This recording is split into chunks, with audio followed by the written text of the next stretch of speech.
Hi, I'm Jeremy. Welcome to Steampunk Power-ups. If you've ever played the game Legend of Zelda Breath of the Wild, one of the mechanics in that game is that you can forage for and find ingredients and resources out in the wilderness and then cook them up into different meals and elixirs to do different things for your character.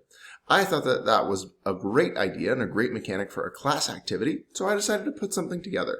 So let me show you what I have for you here. So the splash screen, the start screen here says Hyrule Cookoff. Our notion here is that students are going to gather resources and cook up recipes in order to have a competition to make the most hearts, to have the most health by the end of the game. So there's a little description here of kind of the basic idea, right? Today we'll be competing to cook the most delicious and sustaining foods. The game will take place over rounds, so you'll complete a section of a worksheet, you'll forage for some food, and then you'll cook it. And then there's some other mechanics in there too.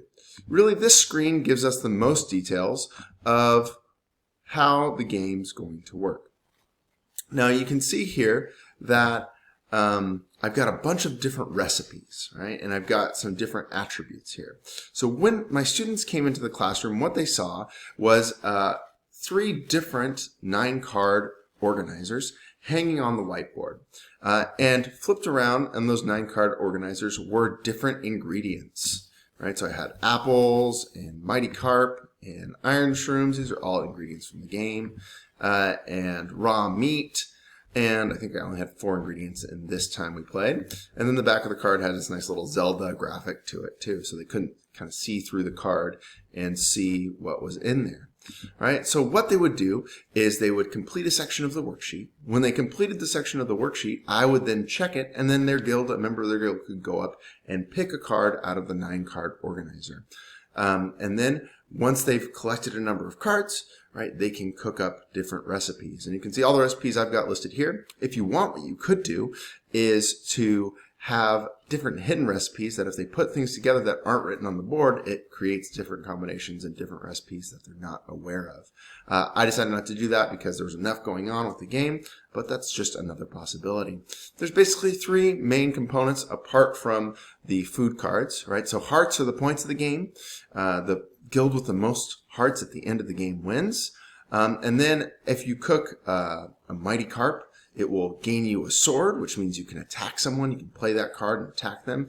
And so you can steal an ingredient from that guild. Or if you cook an iron shroom, right, it will yield you a shield, which will block an attack if another guild tries to attack you.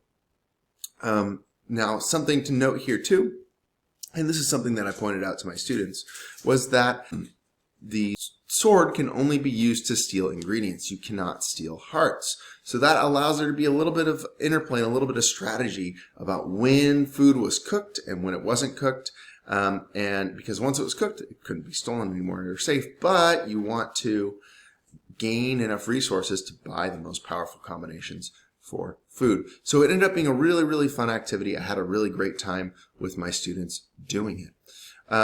There's one thing though when you do these types of activities that's really helpful, and that's having a score sheet of some variety. So I made just a simple really little score sheet that I could write the names of my guilds down on. I just printed out a bunch of these for each class period, or one for each class period.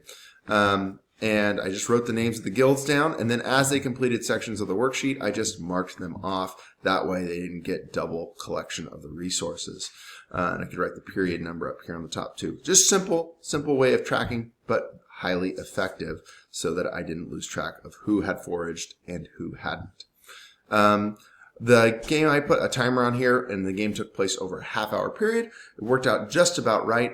I think I did a couple pages each of these different fruit kinds to make sure that I had them printed out, and then cut them out, and I laminated them. So then I have them for next time and for reusability. The hearts, I needed a lot of those. I printed, I think, 5 or 6 of those, and even in some classes it was close. I had to like scribble some hearts down on a little paper for one class period. So make sure you print plenty of those. Otherwise, I had a great time doing this game with my students. I hope you try it out and that you have fun. As always, the links are down in the description for the resource.